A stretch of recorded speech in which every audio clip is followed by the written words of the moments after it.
Nagsalita na si Vice President Sara Duterte tungkol sa paglalabas ng sama ng loob sa kanya ni First Lady Liza Araneta Marcos.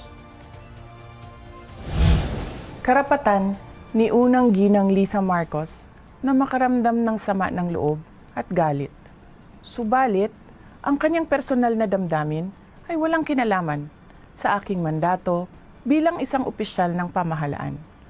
Upang makausad tayo, iiwan na natin sa isang pribadong pag-uusap sa pagitan lamang namin ni Pangulong Bongbong Marcos Jr. ang mga susunod na hakbang.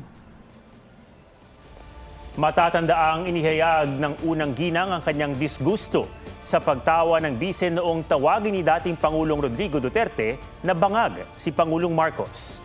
Sa gitna ng iringan sa pagitan ng First Lady at ng bise, muling nanawagan ng ACT Teachers Party List na magbitaw o magbitiw ang bise bilang Education Secretary at miyembro ng gabinete.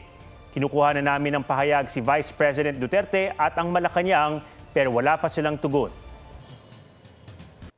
Mga kapuso, alamin ang State of the Nation. Mag-subscribe sa GMA Integrated News sa YouTube.